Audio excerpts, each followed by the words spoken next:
A mitopoese da psique, mito e individuação, por Walter Boechat, editora Vozes, Petrópolis, canal Leconde. Capítulo 10.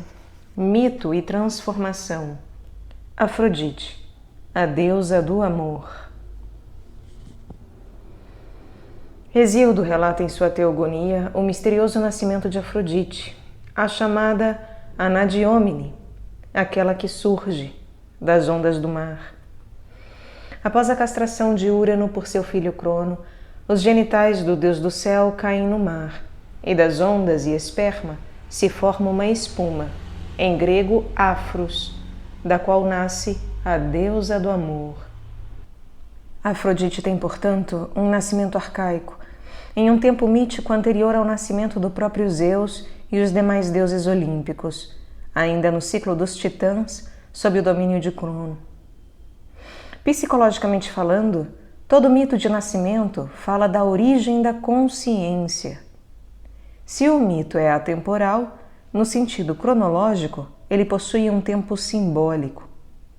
A antiguidade de Afrodite diz respeito à sua importância na origem da consciência e seu enraizamento nas emoções mais profundas e irracionais do ser.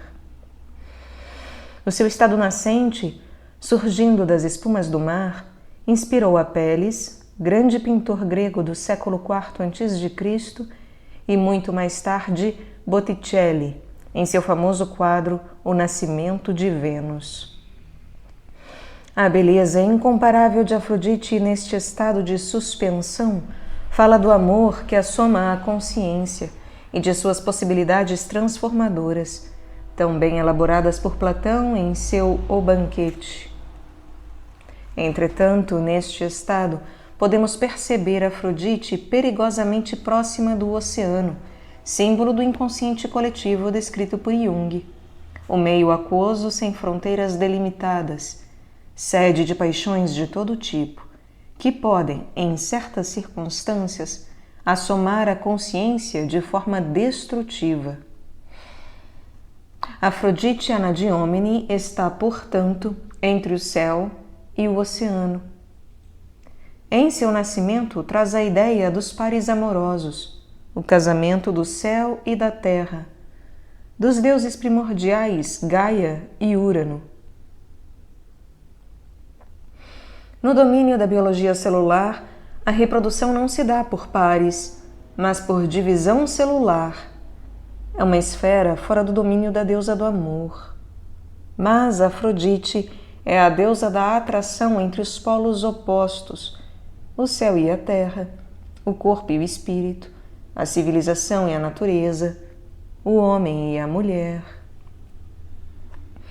Não é por acaso que os momentos preferidos da deusa são o do nascer e o do pôr do sol, momentos do encontro amoroso do céu e da terra. Afrodite revitaliza os opostos, favorece a atração do homem e da mulher e a união deles, sexual e espiritual. Favorece a união dos opostos psicológicos, consciência e inconsciente, numa síntese amorosa que Jung chamou o processo de individuação. O nascimento de Afrodite a partir da castração de Urano, o Pai-Céu, e da espuma do mar, revela sua conexão com o oceano do corpo, a sexualidade com seus ritmos e marés, o orvalho que umedece as uniões amorosas e, ao mesmo tempo, sua ligação com o espírito celestial. Na verdade, a Afrodite Pandêmia e a Afrodite Urânia, debatidas em O Banquete de Platão, formam um todo indivisível. Afrodite tem o poder de transmutar o prazer sexual em êxtase espiritual. O dom da beleza de Afrodite ultrapassa o encanto pelas formas do parceiro amoroso. É a beleza transcendental do Kalon Kai Agaton, o belo e o bem, da elaboração filosófica de Platão. Afrodite representa, na verdade, o poder civilizatório pelo belo, tão cultivado pelos gregos. É difícil para uma mentalidade judaico-cristã entender esta conceituação, pois nossa tradição reza que a gratificação sexual é uma necessidade instintiva, da contraparte animal do ser humano. E após 2000 anos de cristianismo, é a tendência natural do homem da modernidade a busca da verdade a todo custo, porém dissociada da beleza.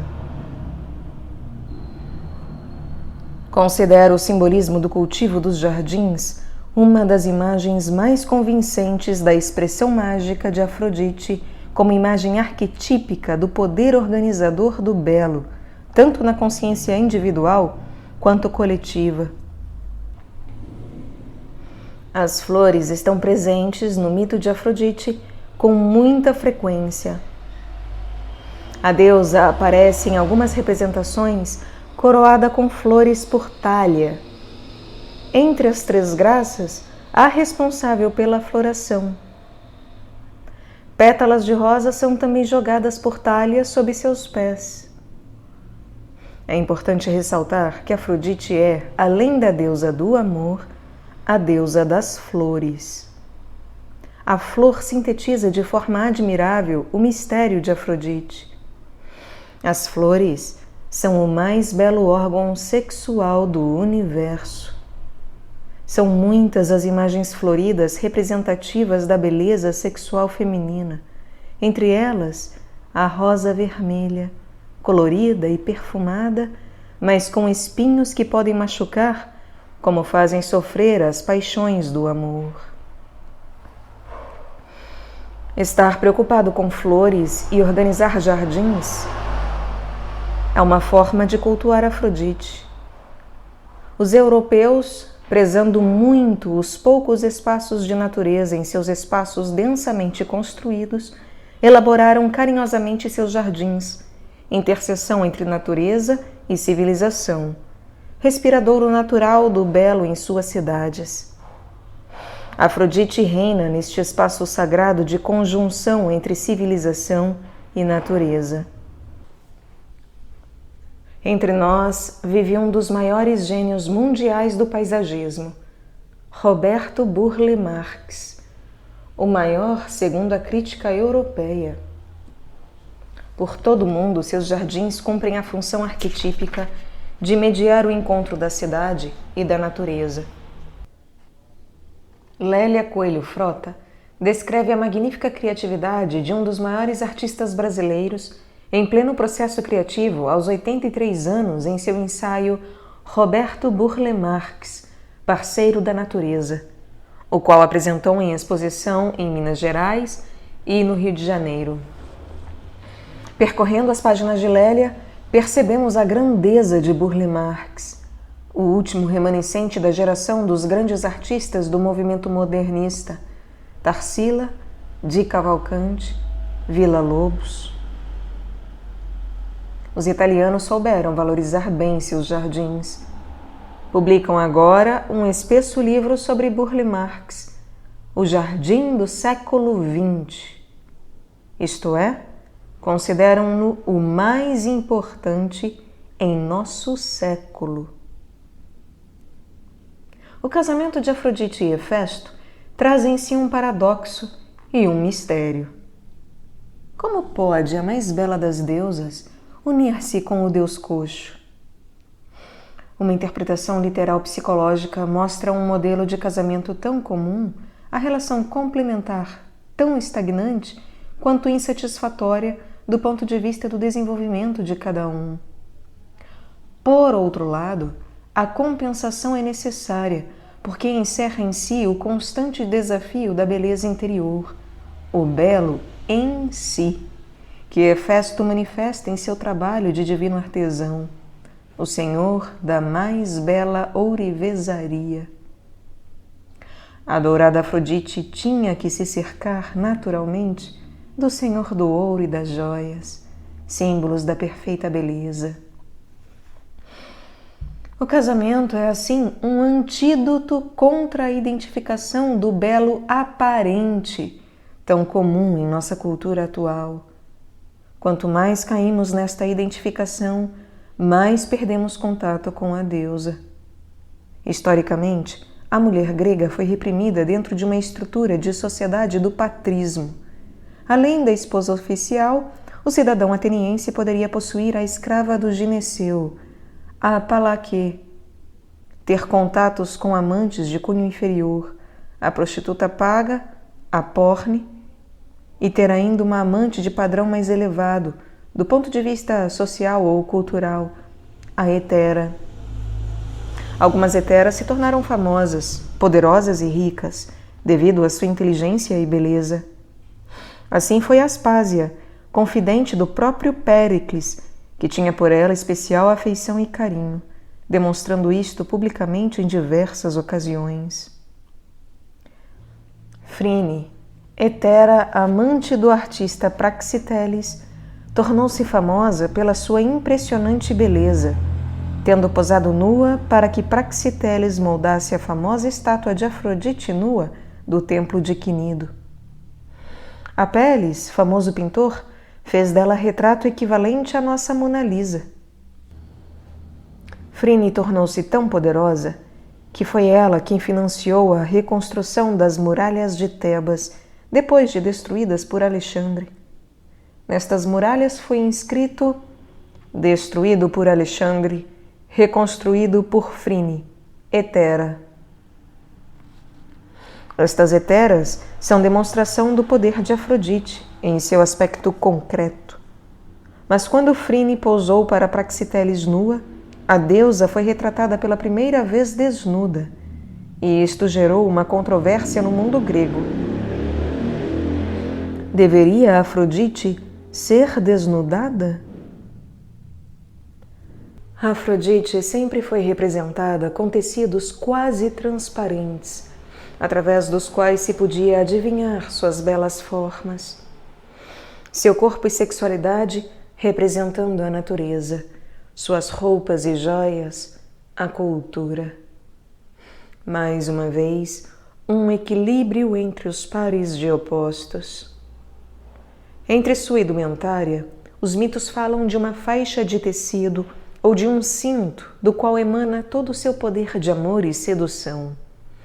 Uma história diz de um pedido de Hera para que Afrodite lhe cedesse seu cinto, pelo qual encantava poderosamente deuses e homens.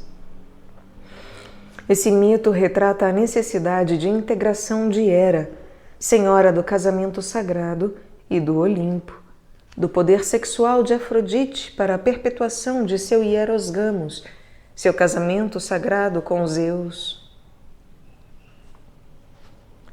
Percebemos também que a sedução pode advir do vestir-se, mais que desnudar-se, pois Hera, busca meios seguros de seduzir Zeus. Como toda imagem arquetípica, Afrodite é paradoxal em suas manifestações na consciência. As duas versões de seu nascimento podemos interpretar psicologicamente dentro deste paradoxo. Sendo filha de Urano e nascendo da espuma do mar, simboliza o poder súbito das paixões destrutivas que assomam a consciência, levando de roldão qualquer discriminação. A possessão apaixonada por Afrodite ocorre em pessoas com certa dissociação afetiva, que se tornam presa fácil de suas paixões reprimidas no inconsciente. O filme Perdas e Danos, de Louis Malle, revela esta emergência destrutiva de Afrodite. Um político inglês extremamente bem-sucedido, com uma persona irrepreensível, apaixona-se pela noiva de seu próprio filho. Esta paixão, levada adiante, tem um desenlace fatal. A moça sedutora é uma mulher Afrodite que não consegue integrar os aspectos criativos deste arquétipo e, em vez disto, os atua de forma irrefreável. O político é um homem frio, dissociado de seu lado emocional. O terrível triângulo amoroso leva o filho à morte. Percebemos no contexto deste drama a relação de Afrodite com a sexualidade e vida, e também com a morte. O mito de Adonis é um paralelo perfeito para o filme. Afrodite amou profundamente o mortal Adonis. Tornaram-se amantes. Saindo à caça, Adonis foi morto por um javali, um símbolo do aspecto sombrio da própria Afrodite. Ela chorou a perda do amante, que desceu ao reino inferior, ficando parte do ano com Perséfone, parte com Afrodite. O jovem Adonis ficou perpetuado sob a forma de flores, as anêmonas. É curioso que Afrodite tem como um de seus símbolos a romã, a mesma fruta característica da deusa dos mortos, demonstrando-se assim uma secreta identidade entre a vida, a sexualidade e a morte. Oculto no aparente dualismo das pulsões de vida e de morte, um secreto monismo. Afrodite é, pois, portadora das grandes transformações da personalidade, uma deusa alquímica, como a chamou Bolin. O processo de individuação proposto por Jung é vivido como um constante lidar com estes opostos antagônicos. Heráclito, o mais enigmático dos pensadores originários, já percebera o aspecto paradoxal deste processo, formulando a ideia de que Dioniso e Hades são um só.